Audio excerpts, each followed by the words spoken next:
You have stood at a railroad crossing and watched a freight train roll through. Maybe 150 cars, maybe longer. Somewhere near the front, bolted to the locomotive, you probably noticed a boxy metal container, squat, weathered, roughly the size of a chest freezer. You did not think about it. You had no reason to. But that box is one of the oldest pieces of active safety technology still in daily use on the American railroad, doing exactly what it did before the Civil War. What is in it? Why does every locomotive carry one? Why has nothing replaced it? And why does a machine that weighs 400 tons need it at all? The answer cuts through physics, federal law, and a fundamental problem that railway engineers have been fighting for nearly 200 years. The solution is the same one they found at the very beginning. Here's the thing most people miss. A freight locomotive isn't simply a very large vehicle. It's a steel wheel rolling on a steel rail. Two surfaces so smooth and so hard that the actual contact patch between them is roughly the size of a dime. The entire weight of the train, engines, fuel, cargo, hundreds of tons, rides on a handful of coin-sized points of contact. That's not a metaphor. That's the geometry. Federal Railroad Administration regulations define specific braking and adhesion performance requirements because that contact patch is so small and so unforgiving. Once you understand the dime, the box starts to make sense. But here's where people get it wrong. The natural assumption is that steel on steel must grip adequately. Trains have been running for nearly 2 centuries without sliding off every curve. The truth is that dry steel on dry steel has a friction coefficient of roughly 0.25. That sounds workable until it rains. Wet steel on wet steel drops that figure to somewhere between 0.05 and 0.1. That's approaching the grip of ice. A fully loaded 10,000-ton grain train traveling at 40 miles per hour requires close to a mile to stop under normal conditions. In wet conditions without any intervention, that stopping distance stretches by 30 to 50%. The wheel isn't gripping the rail, it's skating on it. Here's the first reason the box matters, and it's not the one you'd guess first. The most urgent problem isn't stopping, it's starting. A locomotive that can't transfer its power to the rail without the wheels spinning uselessly is a 400-ton machine that cannot do its job. Engineers call this wheel slip. When it happens, the spinning wheel grinds a flat spot into the steel, a permanent deformation called a wheel flat. A single bad slip event can damage a wheel badly enough to require pulling it from service and reprofiling the steel at a maintenance facility. Industry estimates put the cost of that repair at $500 to $1,500 per wheel. A locomotive has multiple driving axles. Multiply across a fleet of thousands, and the preventable maintenance cost runs into the hundreds of millions of dollars annually across the industry. But wheel damage is the secondary problem. Here's the primary one. The box is a sandbox. It holds 200 to 400 pounds of dried silica sand, delivered through a pneumatic pipe directly onto the rail just ahead of the driving wheels, precisely when the engineer needs it. With sand at the contact patch, friction climbs back to roughly 0.3 or higher. The wheel grips. The train moves. Under Title 49 of the Code of Federal Regulations, functional sanders are required on lead locomotives. A train with inoperable sanders in wet conditions is not just less efficient. It may be out of compliance before it leaves the yard, but there is another layer most people never connect to this, and it comes around every autumn. Decomposing leaves on the rail compress under passing wheels into a thin, nearly invisible film, an organic paste with a friction profile close to graphite. Rail operators across the northeastern United States and the United Kingdom have documented this for decades. British rail culture made it briefly notorious when an official statement attributed service delays to the wrong kind of leaves on the track. October and November are statistically the worst months for wheel slip incidents on wooded rail corridors. Sand is the direct countermeasure, and nothing has been found to match it at scale. Now, here's the part that sharpens the picture. Tractor trailers do not carry sandboxes. They do not need them. Rubber on asphalt generates friction of 0.6 to 0.8, and in heavy rain, rubber still maintains meaningful grip. The entire tire industry exists to solve the contact patch problem that steel rail never could.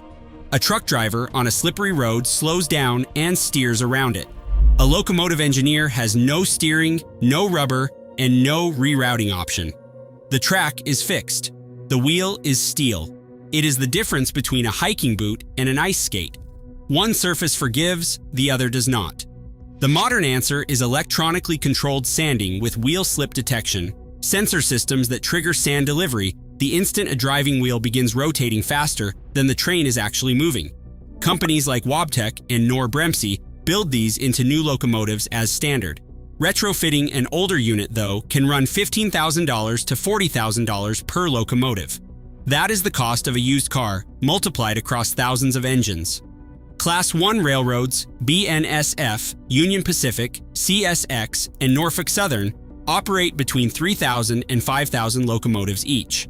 A fleet-wide retrofit for a single railroad could exceed $100 million. The mechanical sandbox from the 1940s still works. Not elegantly, not optimally, but it works. And in this industry, that phrase carries a lot of weight. This is the part everyone misses. The sandbox did not start as a box. In the 1830s and the 1840s, when the first steam locomotives were losing traction on wet rails in the English countryside and on the steep grades of Pennsylvania, the solution was a person. A worker walked ahead of the engine with a bucket and scattered sand on the track by hand. That was the entire system. The first mechanical gravity-fed sandbox appeared around 1841, a metal container mounted above the driving wheel with a pipe leading down to the rail and a lever that opened a valve. Sand fell. The wheel gripped. No electricity, no sensors, just gravity and silica. By 1869, when the Transcontinental Railroad was completed, mechanical sanders were standard on American locomotives. The concept was cheap, reliable, and mechanically simple enough to become invisible, baked into locomotive design the way headlights are baked into car design. Nobody questioned it because it always worked. Nobody was given a reason to ask. Habits outlast their original reasons. In the rail industry, this pattern has a name: legacy infrastructure. It is not negligence. It is conservatism in a high-consequence environment where something that works is not replaced without extraordinary justification. Here is the surprise. You have been touching the system your whole life without knowing it. Every banana in your grocery store probably rode a freight car whose locomotive engaged its sandbox on a wet October morning somewhere in the Pacific Northwest. Every box of cereal, every case of water, every pallet of produce. A single derailment from uncontrolled wheel slip can close a major rail corridor for 2 to 5 days, backing up supply chains across half a continent. The flu vaccine at your pharmacy. Insulin shipped in refrigerated freight containers. Both have traveled on trains that depend entirely on that box of sand every time the rail gets slick. The orange juice on your breakfast table likely passed through a distribution center restocked by rail. The medication in your cabinet may have spent the night on a freight car behind a locomotive fighting leaf contamination somewhere in the Appalachians.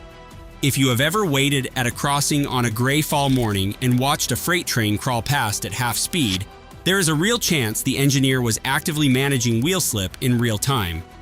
The delay that annoyed you was the sand doing its job. That package on your doorstep came by truck for the last mile, but the distribution center it shipped from was restocked by rail by a locomotive with a sandbox, running a system unchanged since a worker in England carried a bucket down a track in 1841. There is a real cost to this. Sand accumulates in switch mechanisms and clogs trackside drainage over time. That is a legitimate maintenance concern, and it is fair. Here is where the industry is moving. Newer locomotives use precision delivery systems that deposit only the minimum sand adhesion sensors require. Some experimental programs are testing synthetic traction additives polymer compounds that bond to the rail and outperform sand without the accumulation problem. European rail networks have been piloting these compounds since the early 2010s, with results that are promising but not yet scalable at Class 1 volumes or price points. The gap between a solution existing and a solution being universally affordable is the gap that keeps the sandbox in service. You're back at the crossing. The gates are down. The locomotive rolls past. Here's what you were actually looking at: a contact patch the size of a dime, a friction coefficient near that of ice in the rain, a federal compliance requirement, autumn leaves acting as a natural lubricant, wheel damage costing hundreds of millions annually across the industry, and a solution invented by a man with a bucket in the 1840s that nobody has improved enough to justify replacing. It's not primitive. It's been optimized past the point where optimization looks like progress. And if you think sand on a rail is a simple fix, wait until we get into how railroads manage ice buildup on the electrified third rail and why the solution is stranger than anything you've heard today.